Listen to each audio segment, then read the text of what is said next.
peels. Okay, let's see. Hopefully, we could do this and that at the same time.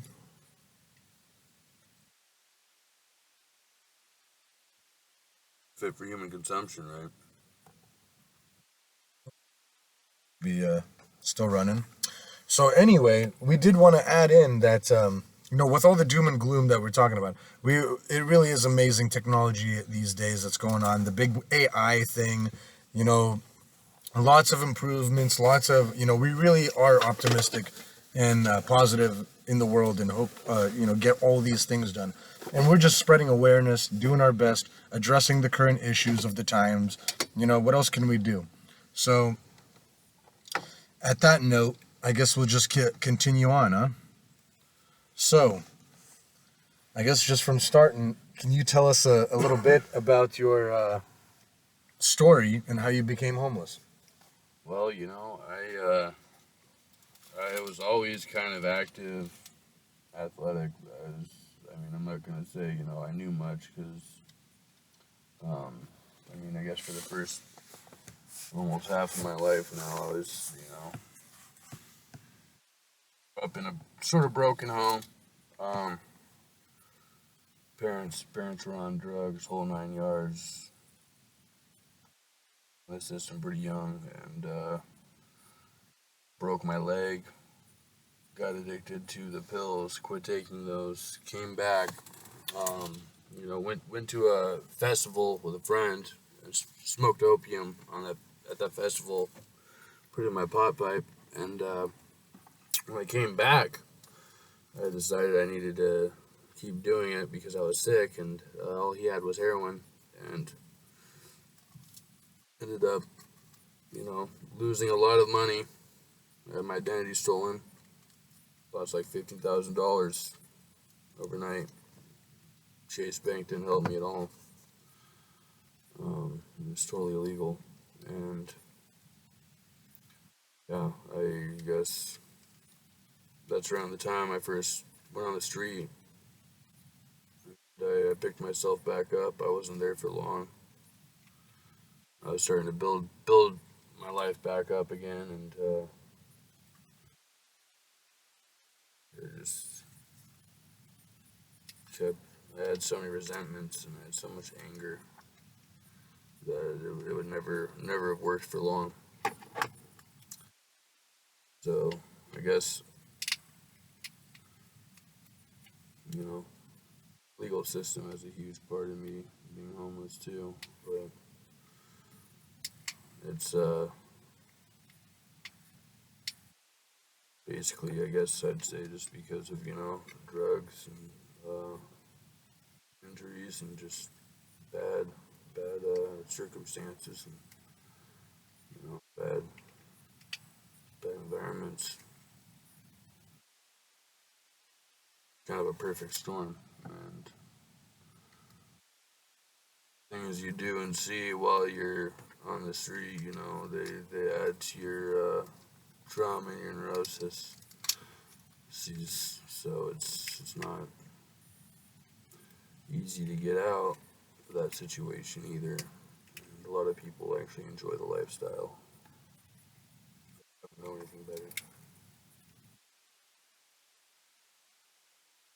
So, how long you been homeless, and what has been your experience living on the streets? Well, I've spent about 8 winters outside. I've been homeless on and off for a long time, and I knew people that became homeless even before that. And I hung out with them a lot, even before that. I did have a place to go, and I guess my experience. I've seen the best and the worst of people, and it's kind of a jungle out there, You have to be Mm-hmm. you have to be ready for anything. Can you describe a typical day in your life as a homeless person? Well, just the essentials. You can't really thrive. Like, you can go to work. You just have to, be near libraries, have your phone charged at all times. If you're gonna sleep on concrete, put cardboard down.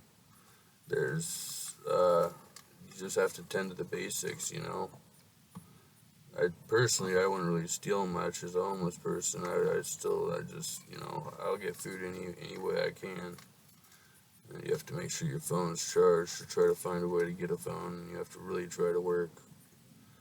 It's really hard to get out of. If you can't work, then you're literally just surviving, and it's, there's ways to do it. There's definitely ways to do it, but I wouldn't recommend.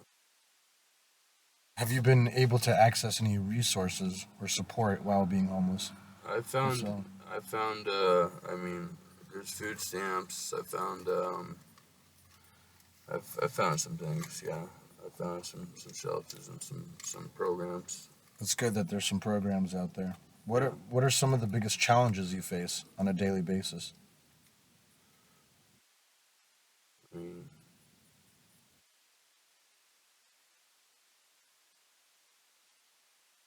hygiene, stigma. Um, it's just, you know, just feeling alone and being overwhelmed. You know? Start off with nothing. Like, it's not new or anything, but it's just, you know, and it's almost like people put themselves in that position because they don't know anything different, and like want different and try for different, but it takes so much out of you. What would you say to those who believe that homelessness is a choice? I mean, homelessness can be a choice, but um, I wouldn't talk too much on any subjects that I don't know anything about personally. Mm-hmm. That's a good one. Um, how do you feel about the way society treats homeless individuals? Just depends where you're at. I mean, from one place to the next, it can be different, but you know, Have you have you experienced any violence or discrimination while being homeless? oh yeah, oh man, so much violence. So tell us more I've about that. been uh, I've been in countless fights. I've been attacked in my sleep. I've been robbed. I've been weapons pulled on me. I've been attacked with weapons. I've been jumped multiple times. Woken up getting attacked. I've been robbed in my sleep, and I've almost had to fight a couple animals too. And why is that? Do you think it's just people? Why all the fights and violence? Where's all that coming from? It's like they're just angry and just fighting each other. It's probably mental health, anger, substance use problems, and just yeah, take shit from other people. Take the anger out, through. I mean, it's a hard time being homeless. I can imagine. Oh yeah, And so I it's would not think that great. people would try to help each other. So some homeless people help each other, right? There's some out there, yeah, that But is it? definitely But help. mostly it's violence. It's not. I mean, I would it's think it's mostly homeless people trying to help each other out, just because they all understand where it's it's coming from. it's hit and miss, you know. Mm-hmm. Interesting. Would you say it's about 50-50? There's factions, Different factions of homeless? yeah. That's Like there's interesting. little cliques and shit, you know, like you What, know, like high school? They got the nerd homeless and the goth homeless and the. sort of something like that, something like that. Can you tell us more about that? What's I mean, a lot of it's by area, but like a lot of people live by different codes, um, and different like sets of rules. hmm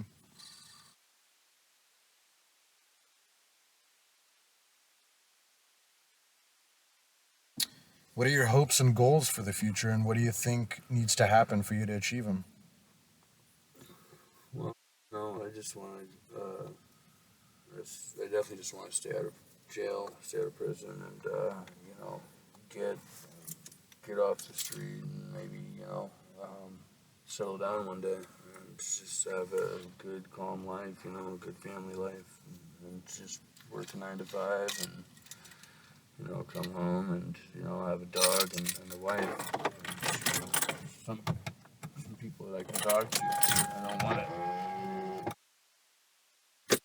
every day or anything anymore. I just like I'm definitely glad I can smoke weed. That's definitely a plus because that'll take a lot of my motivation away to do other things, and it'll be good to have in case of emergencies, not having like an anxiety attack or something. I think just I want the same thing everyone wants, just to be able to live comfortably. Like I'll probably have to work for the rest of my life, and if I don't go to jail ever again, I'll have to stay clean, and there's a lot of stuff I'm gonna have to do that a lot of shit I'm gonna have to dig up and deal with. But it's the the result I get is close to worth it. Oh, well, thank you. What message would you like to send to viewers who may encounter homeless individuals in their own communities? It's like you don't have to give them anything, but just just don't be disrespectful. Just don't like try to kind of treat them like people if you can. Like I get it. Some of them are just way fucking out there, but you never know till you see someone or talk to someone like what someone could be going through or what put them out there. And it's a huge broken legal and mental health system out here. So I mean, it's not great that there's that many people outside, but it's not anyone's really choice to be out there. Like I mean, there's not a person on this planet who would die before that happens. Well, I really hope that gets resolved, man. I appreciate the answers. I definitely understand where you're coming from. It's kind of like the saying, "Don't beat a dog when it's already down." Mm-hmm. And you know, thank God for all the programs out there that hopefully you could just pull yourself by the bootstraps, pick up the programs. There's a lot of things out there. They got gas cards. They're giving the EBT, the food stamps, the cell phones, the Obama phones, what have you, whatever they're all called. But it's incredible how much the free housing. I don't know if they're giving out free cars, but the gas cards is pretty remarkable Well, that I've heard of. King County is running out of funding right now, but if you look, if you work for it, you can find it. You Yeah. just have to do a lot of calling around. Let's let's move on to the next segment. It says, "Can you tell us a little bit about your history with drug addiction?" Oh yeah. You kind of mentioned it already, but I started so these pretty. will be similar. I mean, I wouldn't say I started young. I smoked weed for the first time when I was like 14. I was doing acid and stuff when I was young. I was like 13, 14. But I really just kind of liked hallucinogens a lot. And, it wasn't really until I hurt myself that I strayed much from that path. Um, and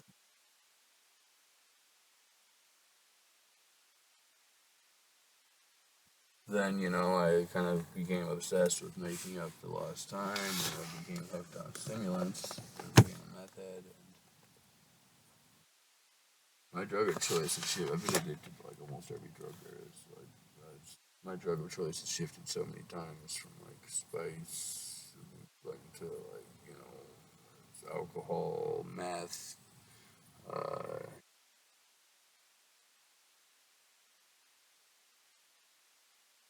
That's pretty interesting. I wonder why. Is it you get you choose one drug, you get tired of it, you move on to the next. You like all of them.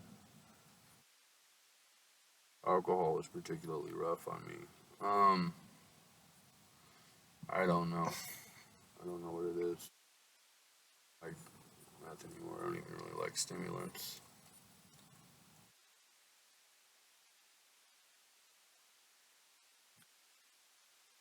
I guess the opiates have kind of always been a constant, but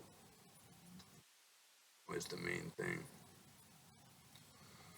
Can I ask what your drug of choice is now, if any? I'd say probably still opiates. Um, not really So when using you like say opiates, you mean like you just try to get a hold of anything that you can that's like so. like any painkillers. Yeah, So whether it's Percocet or whether it's yeah, anything, whatever is there, you know. yeah. Fentanyl is especially cheap right now. It's Hmm. like some people get their pills for as low as 60 cents each. Like Hmm.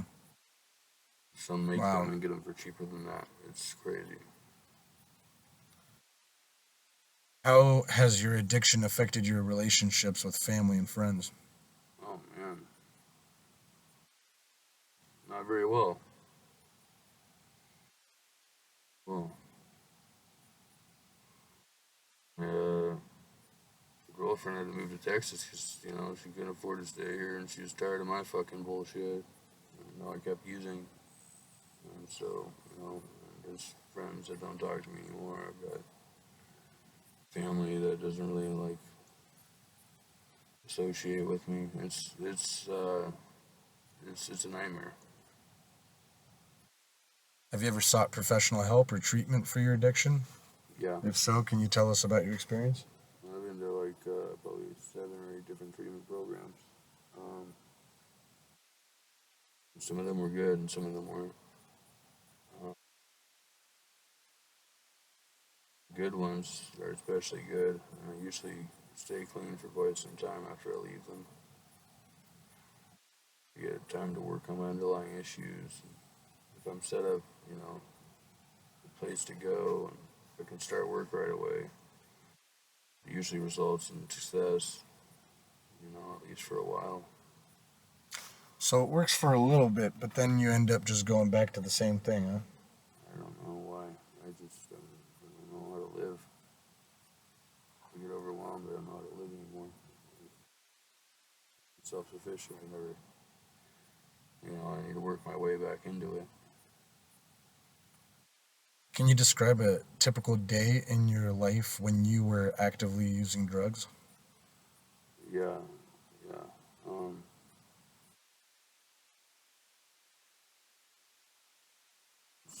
Pretty much the same for everyone. They wake up sick, try to eat a little bit, get ready for the day, try to do whatever business they have to do. Um, try to scrape up some money and try to get that first hit or whatever. Do whatever's possible, to get any money. Sell drugs or steal things. It's fine. Um,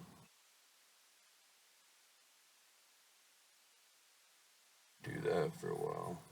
Like even when I was working and I was addicted to drugs, it was pretty much the same thing every day. Changes. Sometimes some little problem will come up. What has been the most difficult aspect of your addiction to overcome? The stigma's pretty rough. And just people and the way that it's really just degrades your ethics and your morals, and the people around you suffer. It's pretty bad. Have you ever experienced any legal issues as a result of your drug use? What advice would you give to someone who may be struggling with addiction? Somebody to talk to. What would you say to those who believe that addiction is a choice rather than a disease? It starts off as a choice. Then it turns into disease, huh? I don't think it's something that anyone would really choose. to continue doing. What are your future goals and plans in regards to your addiction and recovery? I just want to, live comfortably and stay off the fucking hard shit. Just be a good person again. I really just want life and just work. So my question would be, out of all this, thank you very much for all your answers. We always talk about, okay, we need to more like mental health, or like we need better rehabs, or something like that. We need more of that. It's like what would you suggest? Like what do you think the rehabs are missing? I mean, you've been there 7, 8 times. Is there anything? Obviously, clearly, it hasn't worked yet. Is there something that is missing there? Obviously, you need yourself to be changed, but I mean, you know what I mean? Is there anything? What do you think about that? I mean, just a really broken system, and the rehabs that I was at were state funded the last couple, and they were not nearly as good as a private one. And the private ones, I don't have any problem with. The things that they have that the other ones don't are so numerous and paramount that it's like, even just on-site counseling and, better workout facilities and just food and access to food, entertainment and just a sense of camaraderie and just like, and a lot of the attitude of the clients there and the people there and even the counselors especially, like people want to seem like they want to be there, it's, there's a whole, you know, miniature society or like, prison in an entire facility, and it's not going to be necessarily conducive to somebody's long-term recovery. But he's different. Hmm. Well, all right. Well, thank you for that. I mean, we'll hopefully, as you're saying, more programs, more enthusiasm, more, hopefully the rehabs, just better quality rehabs, Yeah. pretty much. Yeah, Interesting. definitely. Yeah, we'll have to look into all that, and I really hope, you're sober today, right? Yeah. So that's fantastic, and hopefully we'll continue that progress, and you know, Yeah. hopefully all that gets fixed too, because yeah, it's definitely a national problem. They definitely made it a national crisis a few years back, I'm pretty sure. So that's that. Well, to lighten up the mood, let's Sure, have it's some fun international. questions. Oh, yeah, yeah. Well, let's start with this. Can you tell us a little bit about your background and how you got into cooking? Oh, well, I've always loved cooking. Um, I guess I don't really know what my background has to do with it. It's just a passion. It's just something that, I feel like in any circumstance or any, like, walk of life that I was in, I think one constant would always be cooking. What kind of cuisine do you specialize in, and what inspired you to focus on that type of food? Well, I like marinades, I like meats, Eastern cuisine. I really like Chinese food and stuff, but it's very difficult. So I like a lot of staple foods, and I think the reason why I like staple foods is because it just reminds me of family and home, and everybody likes comfort foods, and to make a comfort food for someone is it's a really special thing. Definitely, I agree. Can you describe your creative process when developing new recipes or dishes?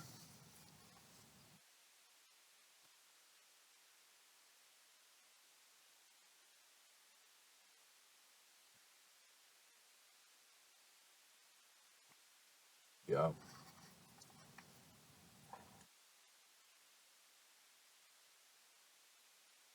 Oh, this water tastes bad. Okay. Well, my Yeah, you didn't creative. wash it enough. It's coffee. I You know. taste the coffee aftertaste or before taste. Oh, it's disgusting. But hey, water's water. Water's water. Um, yeah, my creative process, I'd almost describe it as like a dance, or like, like when a musician really, gets into their groove, or when somebody that's, it's like when you're a kid and you're playing, you're totally in the zone. You don't, you know. I'd say it's like a dance almost. So yeah, you're in the zone. That's a good one. How do you source your ingredients, and what factors do you consider when choosing them? Just um, think about how they're gonna play off each other and how the flavors will go. When I'm sourcing ingredients, I just try to get something that's not too incredibly expensive, and like if it's a meat, I look for a good marble. I look for qualities of finer food, but it also just depends on what I'm gonna make. Nice. Sometimes if you want a flank steak, or there's certain things that you don't necessarily just source them, and then they just kind of come as they are. Like, it doesn't matter if they're generic store brand or what. There's a lot to be done with just whatever you can find. What are some of the biggest challenges you face as a cook, and how do you overcome them? Well, not having a kitchen right now kind of sucks. Uh, I always find places to cook, and I always figure out like a good meal plan. It's really important to me to be able to do that from time to time. Yes. Have you ever had to adapt to a customer's dietary restrictions or preferences? If so, how do you accommodate them while still maintaining the integrity of the dish? Um, I mean, It's a tough one. if you know it in advance, then yeah, you can try to center it around a different aspect of the dish, but sometimes you can't do it. Sometimes, it's like when I worked at a sandwich shop, there was a thing called a nunwich at Jimmy John's, and it was like a sandwich, but instead of bread, they were using lettuce. So, I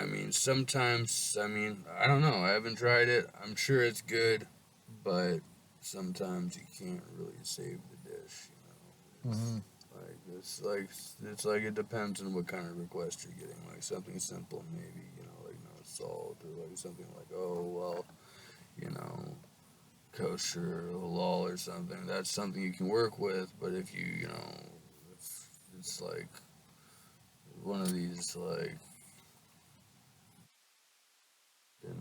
gluten, vegan, like paleo motherfuckers.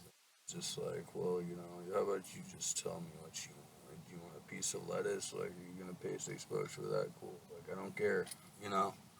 But after a while, like, you can do it. It just you have to figure out like what people's tastes are as well. That's a great point. That's a fantastic point. I have to add in that it's an excellent idea with the replacing the Right with the buns with the lettuce because I mean, let's face it, folks. I mean, not only do we have a national drug crisis, but we also have a national obesity crisis as well. We have a lot of crises in this country, folks. So, ladies and gentlemen, we got to figure things out here. So, I mean, if you got to switch your buns with lettuce, by all means, or whole not the grain. worst thing. It tastes pretty good. I would imagine. So who doesn't like lettuce? I mean, I just feel like it would be messy. Yeah, so, well, okay, what about this one? How do you stay up to date on industry trends and incorporate them into your cooking? I really don't give a fuck about industry trends. You That's know, a great answer. I like that one. Can you tell us about a particularly memorable or meaningful experience you've had while working as a cook or being a cook or whatever? 'Cause you are an excellent cook. I vouch for him. Yeah, I've had he cooks a mean steak. I've had a few. well, I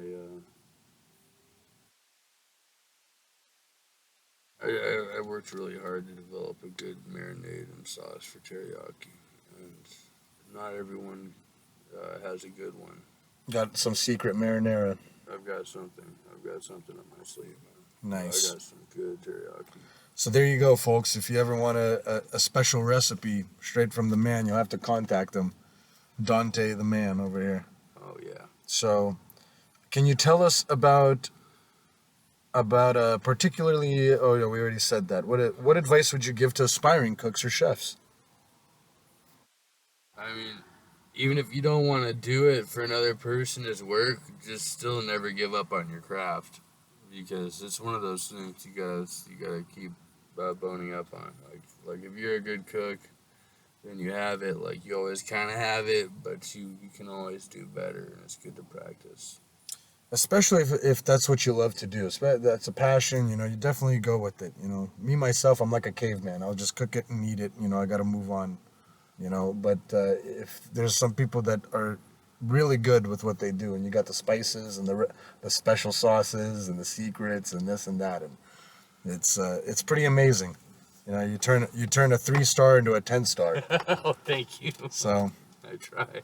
well, I think this concludes our interview. So I want to say thank you very much. Anybody who has any questions for Dante, or please reach out to him. He has I'll have the contact information. I don't know if you still have the Dante's coin purse. We could add that on. The Dante's coin purse is still a cash app. So, well, thank you very much. All right. We appreciate everybody for tuning in, and we'll see you soon.